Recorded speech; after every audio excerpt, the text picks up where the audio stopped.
आज स्टार्ट करना है ग्रेविटेशन लेक्चर नंबर 1। देखो आपके सामने काफ़ी कुछ लिख रखा है पहले से ही, ये बड़ी मेहनत करके मैंने लिखा था साफ सा। इसको लिखने के पीछे कारण एक ही था कि ग्रेविटेशन हम 40 मिनट या 1 घंटे में पढ़ के चले जाएंगे, समझ भी आ जाएगा आपको, कोई बड़ी बात नहीं है, बड़ा आसान सा कंसेप्ट है। पर जिस चीज़ को हम 40 मिनट या 1 घंटे में समझ के चले जाएंगे ना, उसके पीछे इसको पढ़ाने का मकसद ये था कि आपको पता चलेगा इसके पीछे कितनी सदियों की, कितनी सेंचुरीज़ की मेहनत है।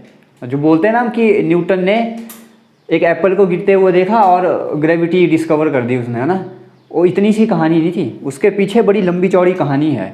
तो पहले लंबी चौड़ी कहानी सुन लो, कोई लिखने की ज़रूरत नहीं है, ये जस्ट आपकी एक नॉलेज प्लस आपको अच्छा भी लगेगा, कुछ अच्छी अच्छी चीज़ें मिलेंगी इसमें। सबसे पहले जो स्टार्ट हुआ, ये साइंटिस्ट तो नहीं बोलेंगे इनको, ये थे फिलोसफर, इनका नाम था प्टोलेमी। ऊपर लिखा है देखो नाम, प्टोलेमी। आज से कोई 2000 साल पहले ग्रेट फिलोसफर थे उस टाइम के।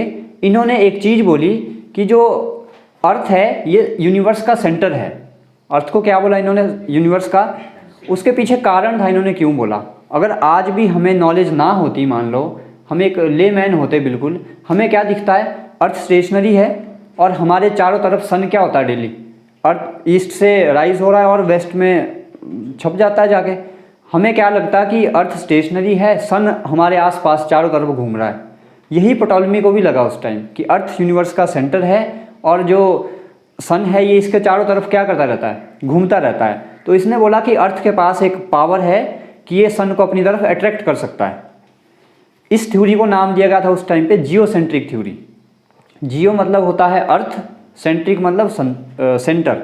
तो इनका मतलब क्या था कि अर्थ सेंटर है यूनिवर्स का और बाकी सारे जितने भी प्लैनेट, स्टार जो भी हैं वो सारे के सारे अर्थ के अराउंड रिवॉल्व करते रहते हैं। फिर आर्यभट्ट, सबने सुना इनके बारे में, इंडिया के बेस्ट साइंटिस्ट, मैथमेटिशियन, फिलोसफर, कुछ भी कह लो इनको, बहुत योगदान इनका इंडिया की साइंस को आगे डेवलप करने में। इन्होंने एक बात बोली कोई 500 AD के अराउंड कि सन नहीं है, अर्थ सेंटर नहीं है, सन है सबका सेंटर। जितने भी प्लैनेट, स्टार्स हैं वो सारे के सारे सन के अराउंड रिवॉल्व करते रहते हैं। कारण क्या था? उस टाइम पे कम्युनिकेशन इतनी बढ़िया नहीं थी, कोई टेलीफोन नहीं था, चिट्ठी पत्री भी बहुत कम चलती थी। तो इनकी जो नॉलेज थी, जो इन्होंने बात बोली, वो सिर्फ इंडिया तक रह गई, बाहर नहीं पहुंची कहीं पे भी। तो इनका नाम इस फील्ड में बड़ा कम आता है फिर। हालांकि इन्होंने सबसे पहले बता दी थी ये चीज़, जिनको हम बाद में प्रूव करने वाले हैं चीज़ों को।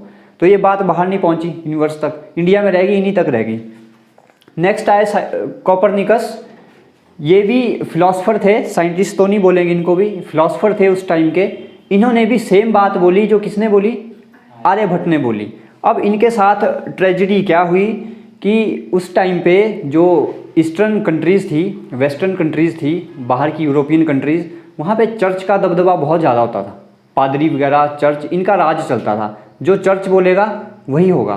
तो चर्च जो उस टाइम पे पढ़ाते थे वो यही पढ़ाते थे जो इन्होंने बोला था, प्टोलेमी ने बोला था कि अर्थ सेंटर है, बाकी सब चारों तरफ घूम रहा है। इन्होंने इसको धर्म बना दिया था कि ये धार्मिक है, ये अर्थ सेंटर है, बाकी चारों तरफ घूमेंगी चीज़ें।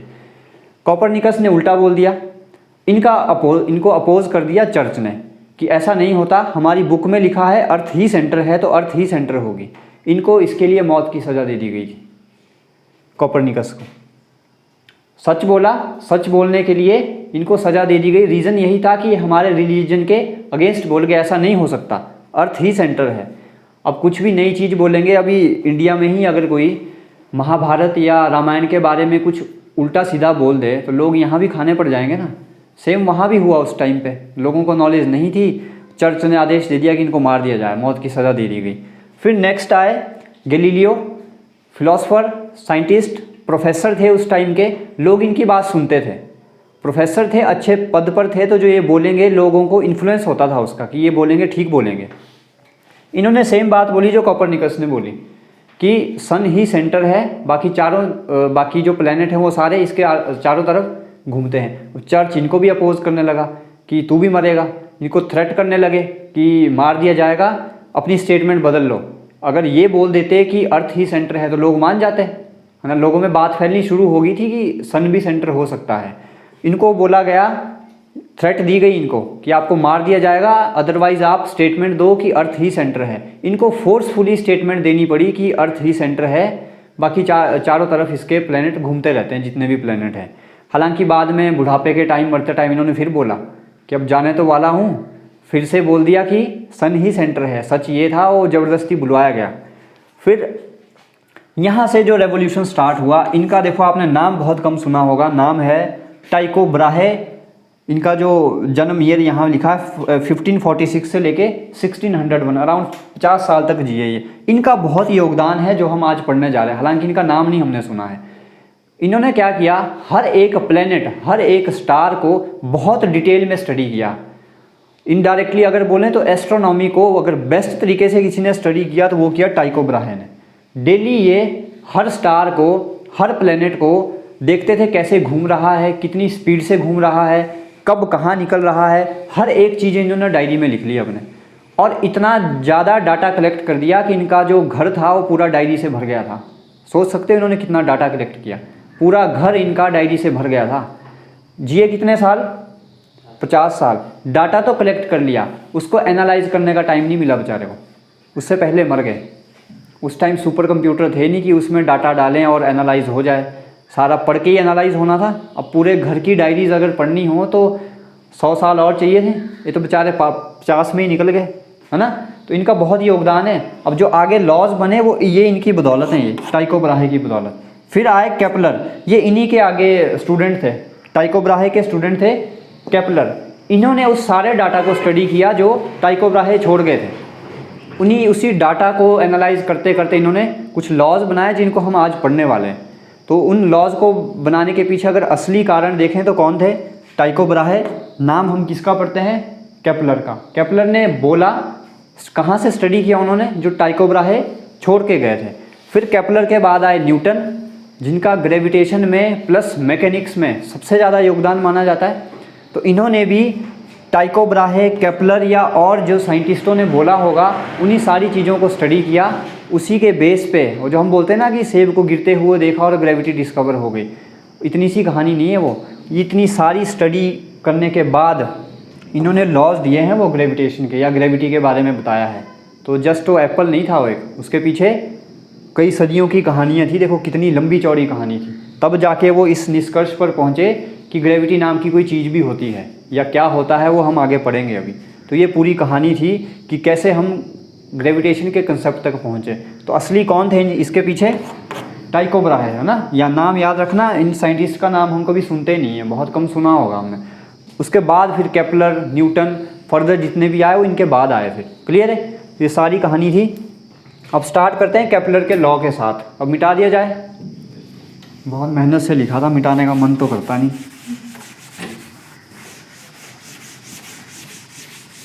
अब जो हमारे सिलेबस का पार्ट है वो स्टार्ट होता है विद केपलर्स लॉ।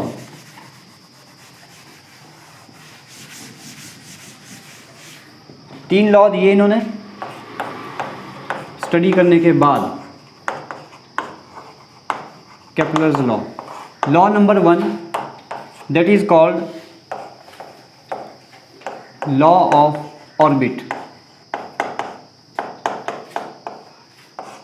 पूरा डाटा एनालाइज करने के बाद इन्होंने बोला कि सारे प्लैनेट सन के अराउंड घूमते रहते हैं, कैसे पाथ में, इलिप्टिकल पाथ में, है ना। तो इनका पहला लॉ यही था दैट ईच प्लैनेट, कुछ समझ नहीं आएगा तो पूछ लेना, each planet moves around sun in an elliptical orbit।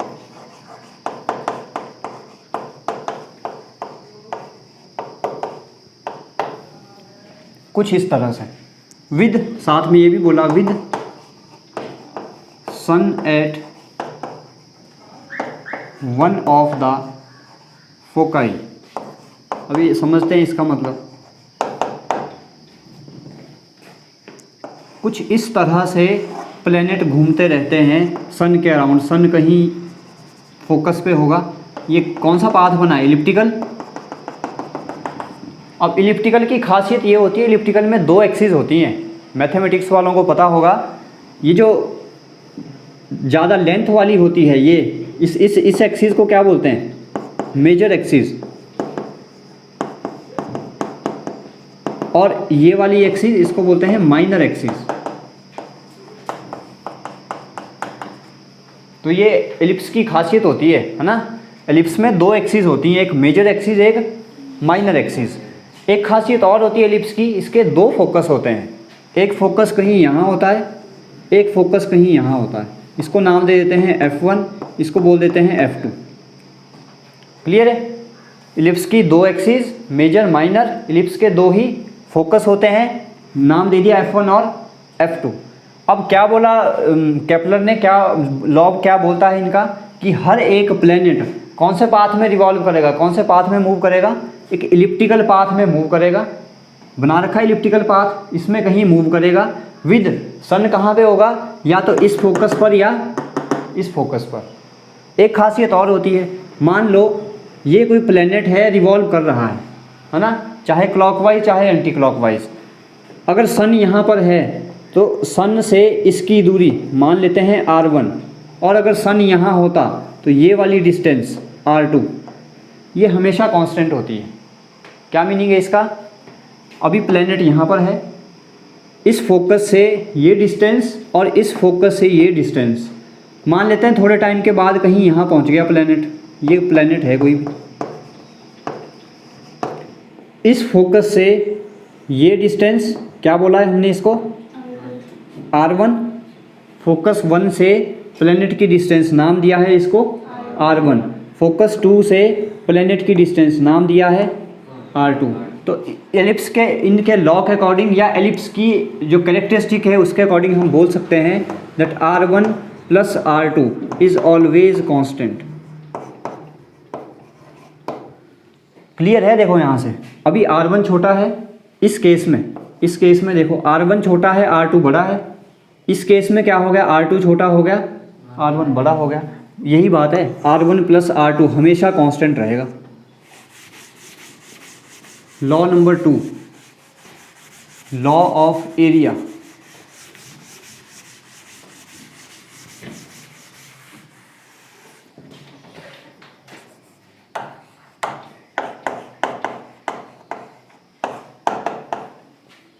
ये भी बड़ा आसान है।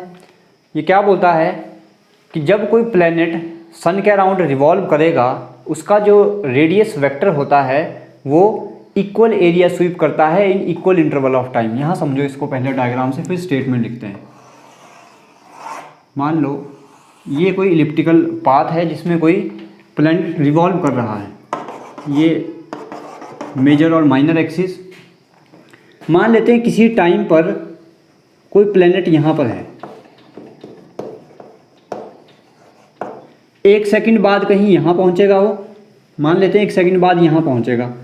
मान लेते हैं यहाँ पे कहीं सन है, सन से देखो ये क्या था, ये कौन सा वेक्टर है? Radius vector. ये जब आगे जाएगा प्लेनेट मूव करेगा, झाड़ू मारता हुआ जा रहा, देखो आगे जा रहा है, ऐसे जाएगा झाड़ू मारता हुआ आगे। ये बोल रहा है इक्वल एरिया स्वीप करता है, ये इक्वल इंटरवल ऑफ टाइम में। हमने कितना टाइम लिया यहाँ पे? 1 सेकंड। 1 सेकंड में इतना चला वो आगे, इतना एरिया। क्लियर है? थोड़े टाइम के बाद कहीं प्लेनेट यहाँ पहुँचेगा और 1 सेकंड बाद कहीं यहाँ पहुँचेगा। जितना एरिया यहाँ स्वीप किया उसने, उतना ही एरिया यहाँ भी स्वीप करेगा। ये बोलता है लॉ। समझ आया? प्लेनेट रिवॉल्व कर रहा है, यहाँ पे था किसी टाइम पे, 1 सेकंड बाद यहाँ पहुँचा, कितना एरिया स्वीप किया उसने? इतना। कुछ टाइम बाद प्लेनेट यहाँ पहुँचा, उसके 1 सेकंड बाद यहाँ पहुँचा होगा। जितना एरिया उसने यहाँ स्वीप किया उतना ही एरिया यहाँ भी स्वीप करेगा। अगर इसको मैं बोल दूँ A1 और इसको A2, तो इस लॉ के अकॉर्डिंग A1 और A2 क्या होंगे? इक्वल। ये है लॉ ऑफ एरिया। स्टेटमेंट लिख लेते हैं पहले, फिर डायग्राम में अच्छे से समझेंगे इसको। दोबारा डायग्राम ड्रॉ करूँगा, यहाँ से थोड़ा सा मैथमेटिकल पार्ट भी क्लियर करना है। It states that when planet revolves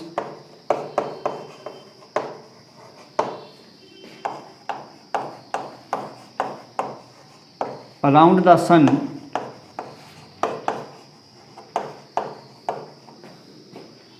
the radius vector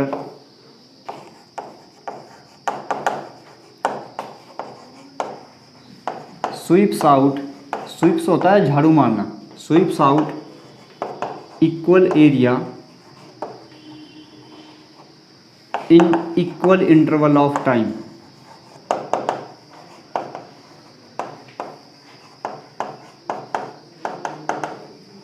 अब इसको मैथमेटिकली लिखते हैं। अच्छा समझ आ गया है क्या बोलता है लॉ ऑफ एरिया, कि जब भी कोई प्लेनेट मूव करेगा, रिवॉल्व करेगा सन के अराउंड, तो वो इक्वल एरिया स्वीप करेगा इक्वल इंटरवल ऑफ टाइम में, है ना। इसको डायग्राम में देखो अच्छे से।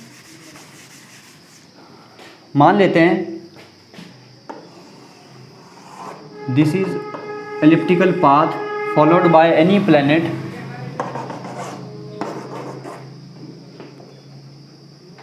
This is position of planet at any time. Sun यहाँ पर है, इसको क्या बोलेंगे हम, रेडियस वेक्टर, नाम दे देते हैं r1। 1 सेकंड के बाद कहीं यहाँ पहुँचेगा, पोजीशन आफ्टर 1 सेकंड।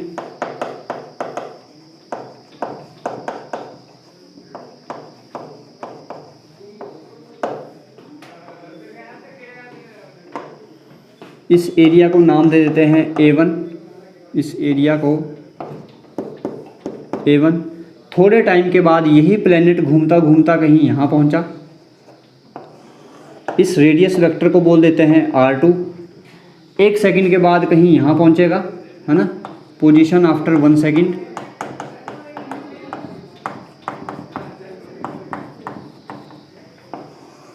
इतना एरिया स्वीप किया इसने, इतना झाड़ू लगाया यहाँ से आगे चलते हुए, इसको बोल देते हैं एरिया को A2। और इन पॉइंट्स को नाम दे देते हैं PQ और इसको बोल देते हैं P डैश Q डैश। अब यहाँ से थोड़ा सा मैथमेटिकल पोर्शन देखो। अगर मैं निकालना चाहूँ पहले तो अकॉर्डिंग टू दिस लॉ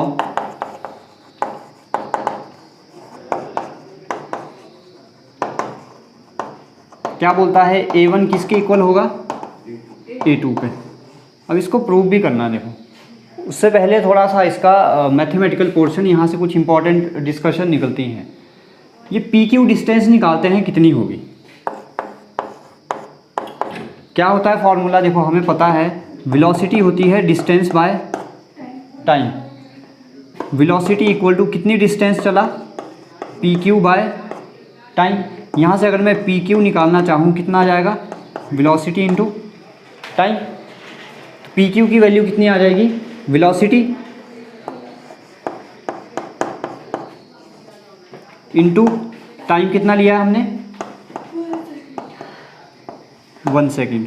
तो PQ जो डिस्टेंस आ गई किसके इक्वल आ गई, वेलोसिटी, नाम दे देते हैं इसको V1।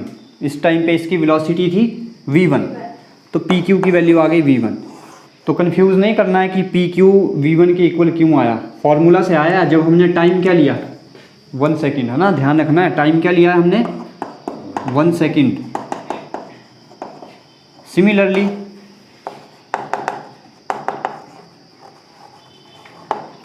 P dash Q dash वो भी किसके इक्वल होगा, वेलोसिटी इनटू टाइम। उस टाइम पे वेलोसिटी मान लेते हैं V2, टाइम कितना है, फिर से कितने टाइम के बाद देखा था हमने, 1 सेकेंड के बाद। तो P डैश Q डैश की वैल्यू भी कितनी आ गई, V2। अब अगर मैं आपसे पूछूं, इस पॉइंट को मैं नाम दे देता हूं O, जहां पर सन है। Area of triangle OPQ, area of triangle OPQ कितना होगा, जिसको हमने नाम दिया है A1। कितनी वैल्यू होगी, half into base into height, half into, इसको मान रहा हूँ मैं बेस, रेडियस वेक्टर को यानी R1 इंटू ये होगी हाइट PQ, और PQ की वैल्यू कितनी है, क्लियर है कैसे आया area. Similarly area of triangle OP dash Q dash, उसको हमने नाम दिया है A2। कितना होगा वो भी, हाफ इंटू बेस, R2 को लिया हमने base, into height P dash Q dash कितना है, V2। अब इसी लॉ को यूज़ करते हुए, सिंस क्या बोलता है law, A1 is equal to A2। करो दोनों को इक्वेट, A1 और A2 को। Half R1 into V1 equal to half R2 into V2। जो कटता है काट दो, हाफ से हाफ गया, यहाँ से V1 upon V2 is equal to R2 upon, very important result. देखो V1 R1 के साथ कैसे रिलेटेड है, इन्वर्सली। V2 R2 के साथ कैसे रिलेटेड है, इन्वर्सली। तो यहाँ से क्या मैं ऐसे लिख सकता हूँ, this implies velocity is inversely proportional to distance या रेडियस वेक्टर। लिख सकते हैं कि नहीं, है ना, इन्वर्सली है ना V1 R1 के साथ, V2 R2 के साथ। तो हमने कंक्लूजन निकाल लिया कि वेलोसिटी रेडियस वेक्टर के साथ कैसे रिलेटेड है, इन्वर्सली। इसका मतलब क्या है, सन से जितनी नज़दीक कोई प्लैनेट होगा, सन से जितनी नज़दीक कोई प्लैनेट होगा, ये R डिस्टेंस उतनी कम होगी, जितनी ये कम उसकी वेलोसिटी उतनी ज़्यादा। यानी जब भी कोई प्लैनेट रिवॉल्व करता हुआ सन के पास पहुंचता है तो उस टाइम पे उसकी स्पीड क्या हो जाती है, ज़्यादा। अब देखो, जब दूर होगा, जब कोई प्लैनेट सन से दूर होगा, इलिप्टिकल पाथ है ना, कभी पास आएगा कभी दूर जाएगा, सर्कल तो है नहीं कि इक्वल रहेगा। जब दूर जाएगा यानी डिस्टेंस बढ़ गई, ये डिस्टेंस बढ़ गई तो वेलोसिटी क्या हो जाएगी, कम। यानी जब कोई प्लैनेट सन से दूर जाता है घूमता हुआ तो उस टाइम पे उसकी स्पीड क्या हो जाती है, कम। वेरी इंपॉर्टेंट कंक्लूजन, इसको लिख लो स्टेटमेंट में कहीं पे।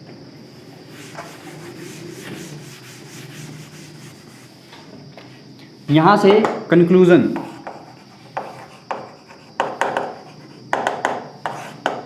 When a planet revolves near to sun, its velocity increases। क्यों इंक्रीज हो जाती है, रीज़न दे सकते हो, because its distance from sun decreases।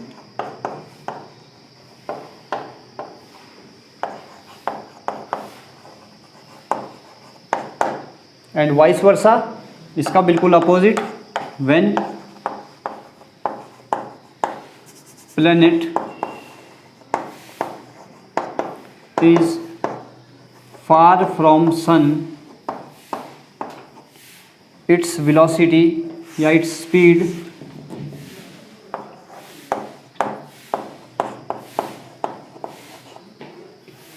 Decreases, because its distance from sun increases।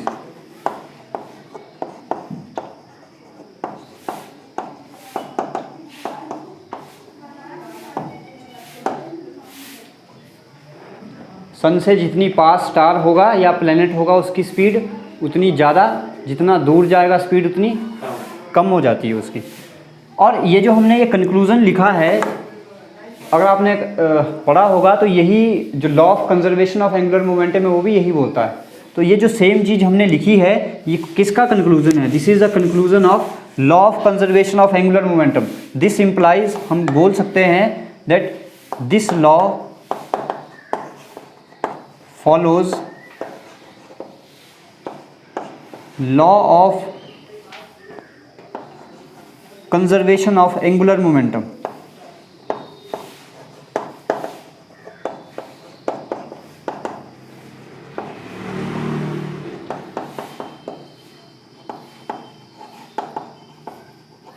Same चीज़ बोलती है law of conservation of angular momentum. Example है इसके, आपने बेली डांसर्स देखी हैं, कैसे डांस करते हैं वो लोग, वो अपनी स्पीड को जब वो रोटेट करते हैं ना डांस करते हुए, वो वेरी कर लेते हैं अपनी स्पीड को। कैसे, उनको ये लॉ आता है, वो अपनी स्पीड को वेरी कैसे करते हैं, अपने हाथों को स्ट्रेच करके या कई बार बिल्कुल पास ले आते हैं हाथों को। या आपने वो देखे होंगे जो स्विमर्स होते हैं ओलंपिक में, जो एक इवेंट होता है कि आपको डाइव करनी होती है और साथ में रोटेट भी करना होता है, देखें ऐसे इवेंट कैसे करते हैं वो रोटेट। टास्क ये होता है कि हाइट तो सबके लिए सेम है, मान लो 10 मीटर हाइट से जंप लेना है उनको, उस 10 मीटर में जो जितने ज़्यादा बार रोटेट करेगा वो विनर होता है। तो कैसे करते हैं वो ये चीज़, यही लॉ यूज़ करते हैं वो। रोटेट करते हुए वो या तो अपनी रेडियस को बढ़ा लेते हैं या रेडियस को कम कर लेते हैं। तो अगर रेडियस को बढ़ाएंगे तो उनकी स्पीड क्या हो जाती है, कम, और अगर रेडियस को कम करते हैं तो उनकी स्पीड क्या हो जाती है। तो बेली डांसर्स भी यही करती हैं, जब उनको स्पीड बढ़ानी होती है तो वो क्या कर देती हैं, जब स्पीड बढ़ानी होगी तो वो अपने हाथों को बिल्कुल पास ले आती हैं, और जब उनको स्पीड कम करनी होगी तो फैला देती हैं हाथों को, उनकी स्पीड अपने आप कम हो जाएगी। तो यही लॉ यूज़ होता है वहाँ पे, law of conservation of angular momentum. Same चीज़ यहाँ पे भी हो रही है। हम कह सकते हैं this implies L1 equal to L2, initial momentum equal to final momentum, यही बोलता है law of conservation of angular momentum. Values put करते हैं इनकी, देखो प्रूव हो जाएगा लॉ है। ये मिटा देते हैं ऊपर। L1 की वैल्यू होती है m1 v1 r1, है ना। L1 की वैल्यू होती है एंगुलर मोमेंटम की value m1 v1 r1 equal to L2 की वैल्यू होगी m2 v2 r2। Since m1 equal to m2 equal to m, क्यों लिखा है ये, एक ही प्लेनेट की बात हो रही है, हम अलग प्लेनेट की बात तो नहीं कर रहे, यही प्लेनेट घूम रहा है ना। सेम प्लेनेट है तो उसका मास भी क्या होगा, same. Therefore m v1 r1 equal to m v2 r2, m से m cancel, multiplying both side by half,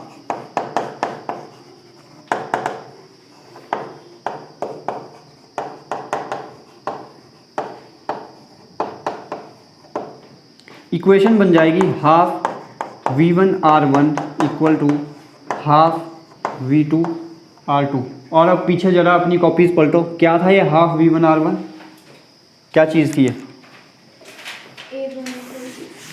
a1 के इक्वल था ना। दिस इम्प्लाइज, हो गया प्रूव भी हो गया लॉ नंबर 3।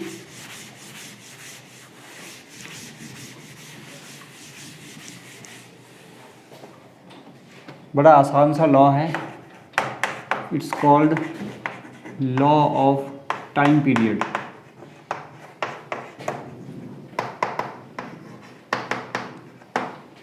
ये लॉ क्या बोलता है, हमने अभी पढ़ा कि कोई भी प्लेनेट हो वो सन के अराउंड कौन से पाथ में रिवॉल्व करेगा, इलिप्टिकल पाथ में। ये लॉ बोलता है कि वो प्लेनेट एक चक्कर कितने टाइम में लगा देगा। एक चक्कर का मतलब यहाँ से घूमना स्टार्ट किया, वापस यहीं कब पहुँचेगा, कितने टाइम में पहुँचेगा। इसके लिए रिलेशन दिया गया, वो रिलेशन है कुछ इस तरह से, t² इक्वल टू जितनी ये डिस्टेंस होगी r का क्यूब, है ना। तो इसकी स्टेटमेंट क्या बोलती है, पिछली स्टेटमेंट लिखी थी हमने सेकंड लॉ की, लिख ली थी। इसकी स्टेटमेंट बोलती है that time period square of time period of any planet is directly proportional to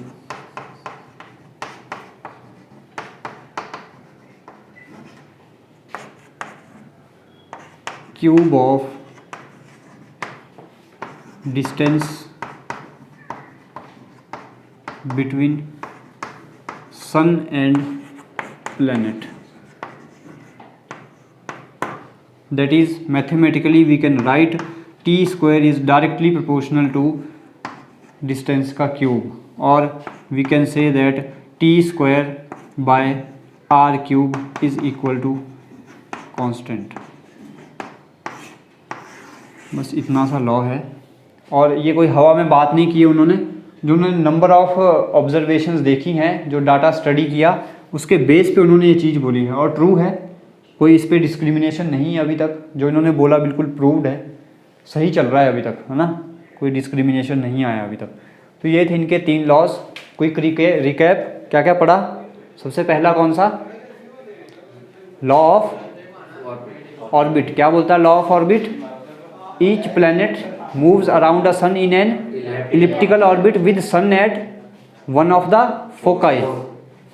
दो फोकस हो तो फोकस नहीं बोलते कभी, एक से ज़्यादा फोकस को फोकाई बोलते हैं, अगर मैथमेटिक्स में पढ़ा होगा आपने। उसके बाद हमने पढ़ा second law, law of area. क्या बोलता है law of area? When a planet moves around a sun it sweeps out equal area in equal interval of time. फिर उसका कुछ मैथमेटिकल पोर्शन देखा, वहाँ से कुछ कंक्लूजन निकले कि जितनी ज़्यादा डिस्टेंस सन से किसी प्लैनेट की जितनी ज़्यादा डिस्टेंस, उसकी स्पीड उतनी ही कम, और जितना पास आएगा स्पीड उतनी ही, वो डिस्टेंस का वेरिएशन आता है। फिर वही चीज़ बताता है law of conservation of angular momentum, वहाँ से हमने प्रूव किया लॉ ऑफ एरिया। थर्ड हमने पढ़ा लॉ ऑफ टाइम पीरियड। क्या बोलता है? Square of time period is directly proportional to cube of distance between sun and planet. Mathematically T square is directly proportional to R cube, और यहाँ से कुछ conclusion निकल गया। क्लियर है? 3 लॉज। अभी टाइम है हमारे पास, है 5-10 मिनट, है ना।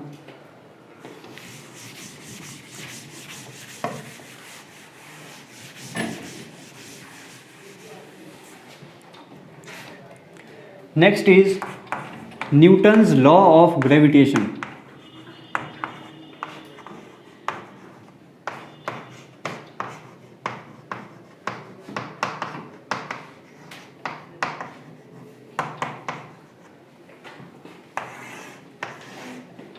प्रीवियस सारे डाटा को स्टडी करने के बाद और सेब को गिरते हुए देखने के बाद न्यूटन जी के दिमाग में आया कि every body in this universe attract another body with a force.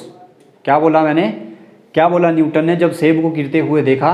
उन्होंने क्या कंक्लूजन निकाला कि इस यूनिवर्स में जितनी भी बॉडीज़ हैं वो सब एक दूसरे को क्या करती हैं? अट्रैक्ट, किसी एक फोर्स के साथ। अब यहीं से क्वेश्चन बन जाता है, स्टेटमेंट पे बाद में आते हैं। हम लोगों में भी मास है, हम 2 बॉडीज़ हैं, हम लोग भी, हम तो नहीं करते एक दूसरे को अट्रैक्ट। क्यों? हाँ, अगर मैं चौक को ऊपर फेंकता हूँ तो नीचे आता है, इसका मतलब अर्थ तो कर रही है अट्रैक्ट इसको, लेकिन हम लोग नहीं कर रहे हैं एक दूसरे को अट्रैक्ट। तो क्या न्यूटन का लॉ फेल हो गया? सोचा कभी इस बारे में? ग्रेविटी तो बहुत की हमने, इस बारे में थोड़ी सी सोचने की कभी कोशिश नहीं? होना चाहिए ना। न्यूटन ने बोला कि every body in this universe attracts another body with a force. उसकी वैल्यू क्या होती है उस पर बाद में आते हैं। तो अगर अट्रैक्ट करती है तो क्यों नहीं होता अट्रैक्शन? या मैं चौक को यहाँ रख दूँ, ये मुझे क्यों नहीं अट्रैक्ट कर रहा, या मैं इसको क्यों नहीं अट्रैक्ट कर रहा? इसका मास कम है। हाँ, और मेरा मास, फिर अर्थ और चौक में कैसे हो जाता है?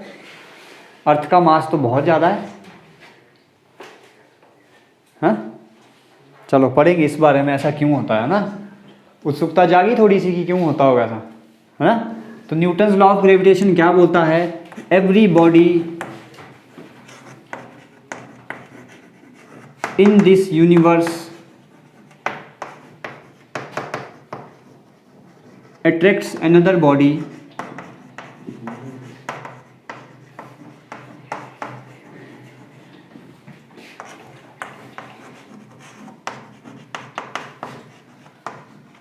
with a force which is directly proportional to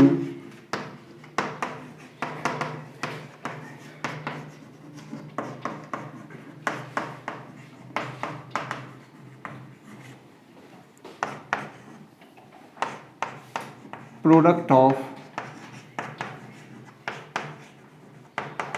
their masses and inversely proportional to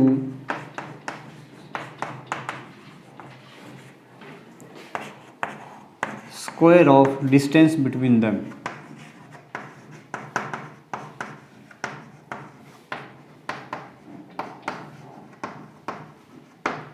और न्यूटन्स लॉ ऑफ ग्रेविटेशन को यूनिवर्सल लॉ भी बोला जाता है।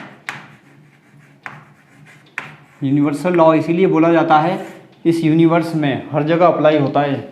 किसी भी बॉडी पर लगा लो, कहीं भी लगा लो, हर जगह लगता है Newton's law of gravitation. That's why this is also called as universal law of gravitation.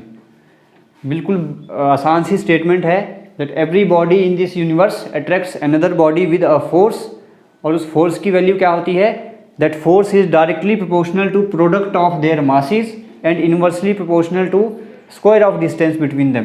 Consider कर लेते हैं कोई दो bodies having mass m1 and m2 placed at point A and B at a distance r apart. इन दोनों के बीच की distance हमने मान ली r, है ना। कंसिडर, जो लॉ लिखा जाता है इसको मैथमेटिकली लिखना भी उतना ही इंपॉर्टेंट है जितनी स्टेटमेंट लिखते हो। Consider two masses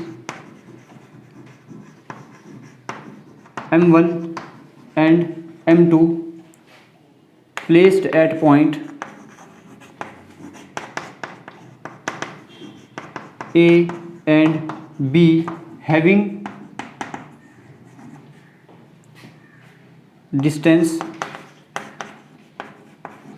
r between them.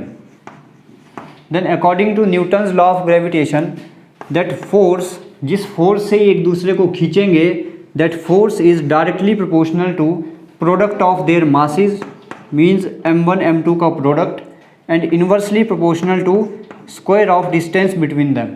Combining these two equations we will get f is proportional to m1 m2 over r का square. जब proportionality का साइन हटता है एक कांस्टेंट आएगा, है ना।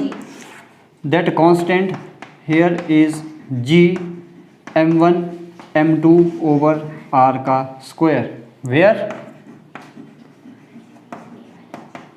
g is constant of proportionality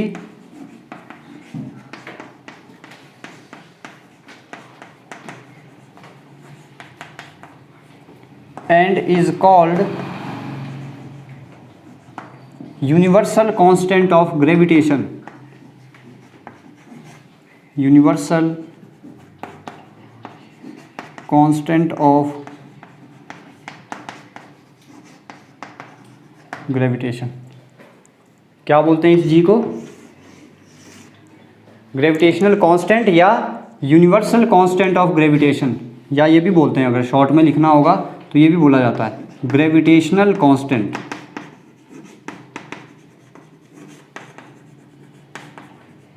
इसकी वैल्यू क्या होती है, यूनिट क्या होती है, इसके बारे में कल बात करेंगे। आज के लिए इतना ही रखो। क्लियर है, न्यूटन्स लॉ भी क्या बोलता है ना, डायरेक्टली प्रोपोर्शनल होती है फोर्स मासेस के प्रोडक्ट के और इन्वर्सली स्क्वायर ऑफ डिस्टेंस के। कंबाइन करने पे F equal to G m1 m2 over r square, जिसको हमने बहुत रट्टा मारा होता है। g है ग्रेविटेशनल कांस्टेंट या यूनिवर्सल कांस्टेंट ऑफ ग्रेविटेशन। इसकी वैल्यू, इसका डायमेंशनल फार्मूला, यूनिट कल निकालेंगे। तो आज के लिए इतना ही।